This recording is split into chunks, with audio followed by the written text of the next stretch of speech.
second for that.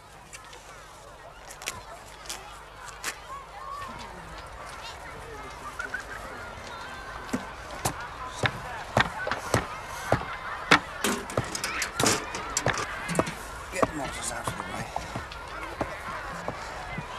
Fun. We'll just leave them on that box, it'll be fine. You all right, Rob? No, it's backwards. You just keep with me. You keep with me, and I'll tell you as we go along. Right, we'll begin more or less now.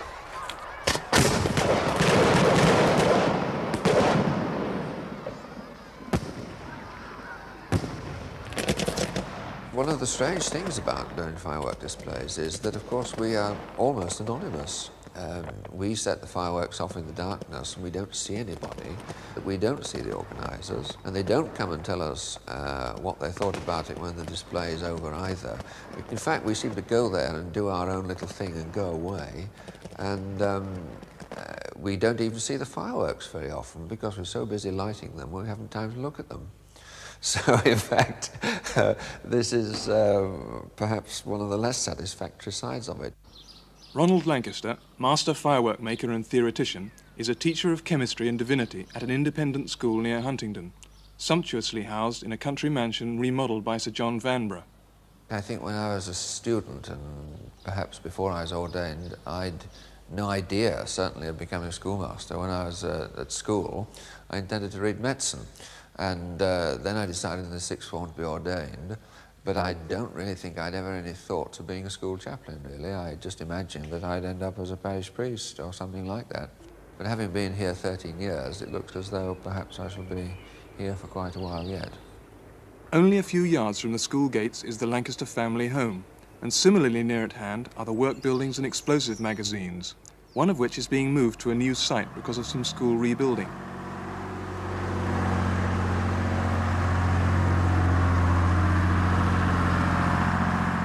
The expenditure is, in fact, everybody's nightmare, really, if you're thinking of starting fireworks. You can't just suddenly say that it would be a nice thing to start storing and selling fireworks, unless you're dealing in small quantities. One of those big steel magazines is going to cost something like £700 or £800, and so if you have 3 of them, you will then have a capital outlay of between £2,000 and £3,000 just to begin with. That's just for somewhere to put them. The fact that we've had to be just a little bit commercial about the fireworks was primarily because the capital expenditure made it such that in time it was quite necessary to have an income in order to exist.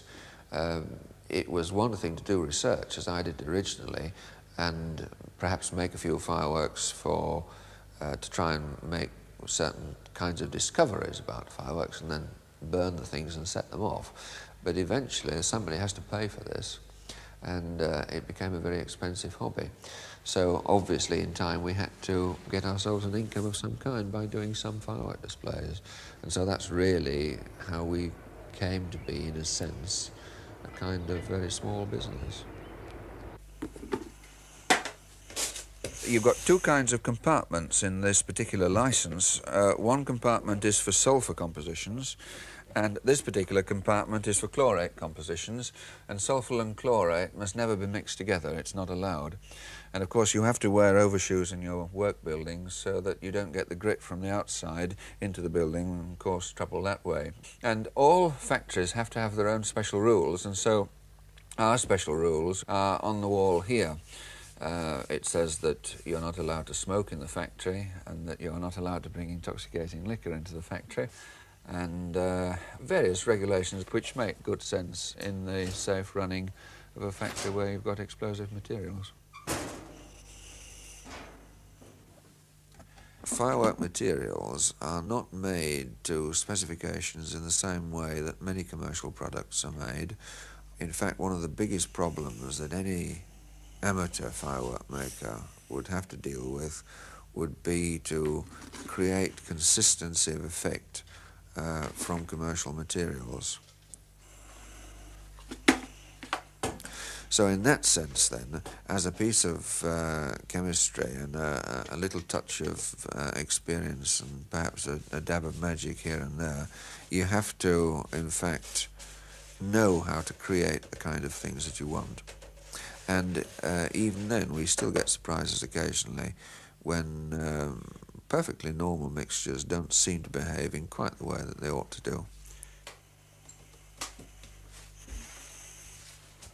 So that's the nature of fireworks, really, in the sense that you need quite a bit of experience. That's the first thing that makes it interesting.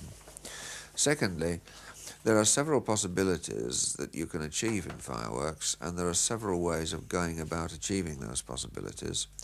And therefore, you find yourself constantly modifying what you're doing in order to achieve the effects that you want to achieve. My own ground very much is the experimental side. Certainly, I'm interested in the aesthetic side and creating something which is pleasant to see, or creating a big firework display. But the sad truth is that so often one doesn't have that opportunity. I think this year, with the Queen's Jubilee, there will be some big firework displays, and we shall be required to produce something of this nature, but we don't often have the opportunity. This is the blunt truth of it. This is a mine, or in the firework industry it's sometimes called a bag. It's really nothing more than a bag of gunpowder and stars, and when it's fired out of the appropriate tube, it produces a column of stars or serpents, or whatever you may like to put in it, from ground level upwards. So in the bottom of this tube we're going to put a bag of gunpowder, which is tied onto a long fuse here, and then there's a little disc on the top of it to push the stars out. This is placed in the mortar here and pushed right down, and we use another tube to make sure that we've got the thing pushed right down to the bottom of the tube like this. And then here are the little serpents. These are gold or silver squibs which come out and they wiggle around in the air.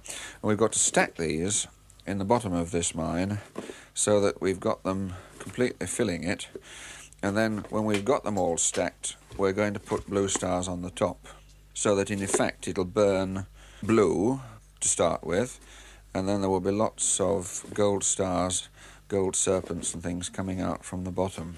We put in a handful or two of blue stars. These are green in colour, but they actually burn blue, and they go on the top. Put a few more, so that when the bag bursts, the blue stars go up and then the gold serpents are underneath. So we have to close the paper up then, and then put a clove hitch knot across the top and tie it up so that it's now closed. And then just, well, perhaps before we put the rubber band on, just to put the fuse in a fairly neat state like that to go into the store, perhaps we ought to show the tube that it's fired out of. So we get this large black plastic tube here, and that goes to the bottom of it, so that when we light it we pull off this fuse cover. There's the fuse underneath. We light that, goes down, and the whole thing explodes and this great column of stars come up. Here is another type of shell which is complete and ready now for the firing tube, and this is in fact a 7-shot repeating bomb. So it's exactly the same pattern. There's the long cylinder inside, there's the time fuse, and in fact you have on the bottom of the shell now the lifting charge of gunpowder which will blow it in the air. There's also something else here. There is here a very thick felt wad which takes some of the concussion when the thing fires.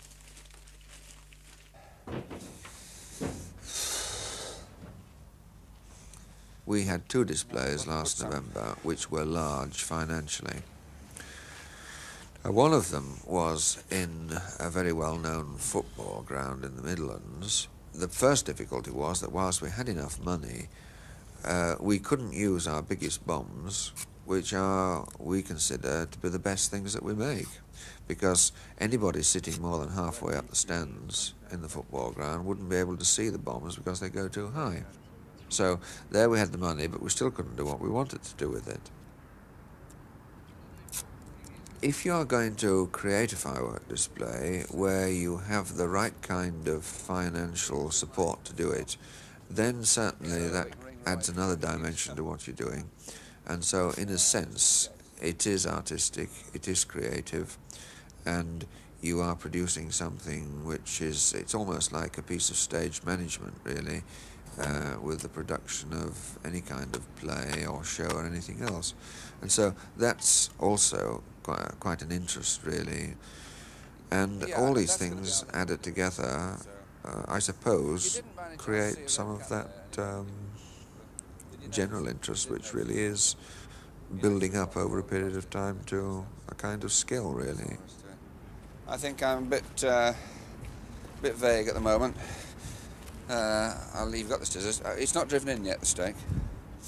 I started my interest in fireworks as a boy because I don't know what it was about the fireworks that were sold in my childhood, and particularly the fireworks that were marketed by the Huddersfield firms, but there was this kind of approach in the names and the labels which fascinated me, and I can remember that fireworks seemed in my childhood to be much larger, and they had much more exciting labels. There was a sort of magical touch about them. They had all these kind of labels and names which one associated with the sort of fairy tale land of being a very small child. When I bought them from the shops, I used to like to sort of fetch them out every night and sort of look at them and play with them, really. You know, I can remember at times at home them getting quite cross about it, saying, if you don't stop playing with those, we'll throw them on the fire. Something like that. There was something about it which seemed to appeal. And you think now about the attitude towards fireworks and the way some of the, what I can only call the anti-firework brigade, talk about fireworks today, it's almost indecent now to suggest that a child should even be allowed to touch a firework. Whereas in my childhood, people didn't talk like that, and I don't think really people got so wild and excited about the kind of accidents that happen to children as they're doing now. I'm not sure that the anti-firework brigade are not overstating their case.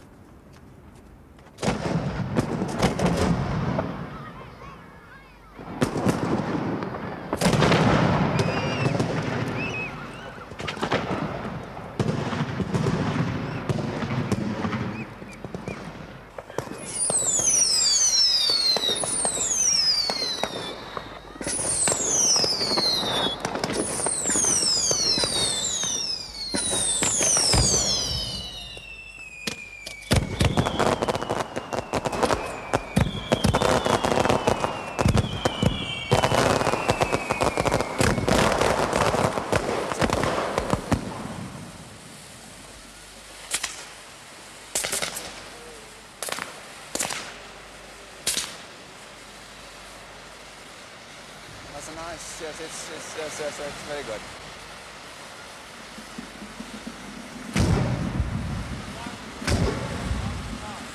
Rosier next. Steve!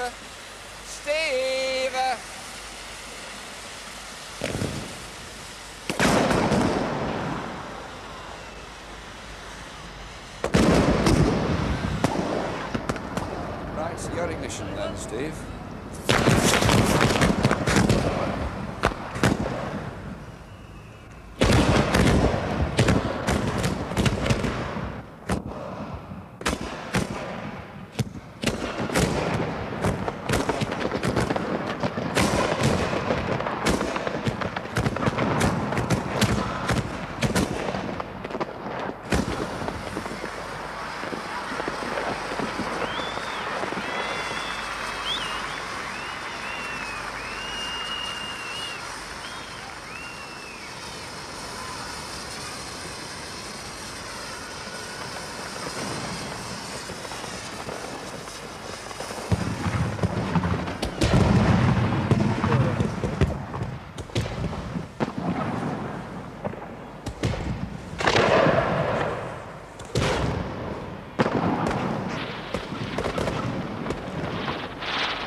Roy. And then sideless.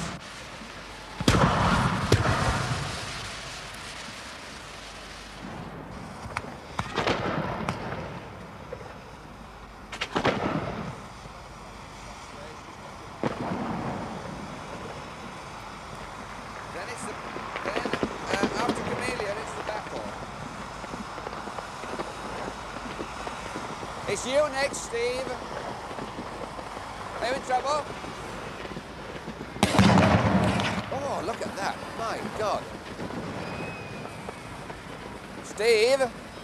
Steve! Your ignition is next. You've got an electric ignition after this. Sorry to rush you. One of those has blown up. Yes, did they? Oh, not to worry. So your ignition, you have an electric ignition now.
There is a great deal of satisfaction in knowing that you have given people a lot of pleasure out of watching them, because invariably a lot of people do come and speak to us before or afterwards and tell us what they think about it.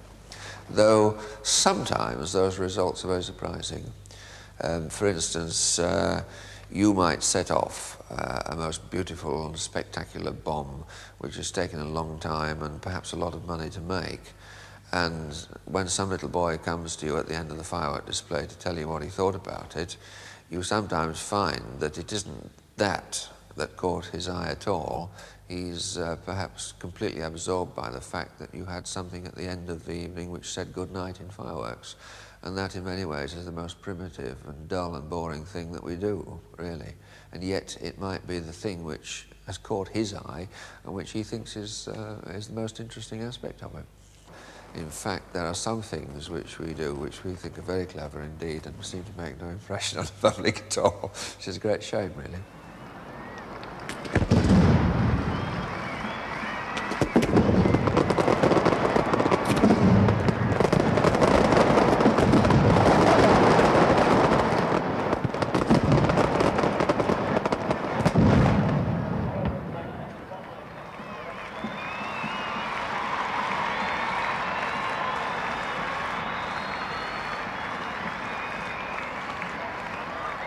Well, I think you'll agree with me, ladies and gentlemen, that was a truly magnificent display and greatly presented too.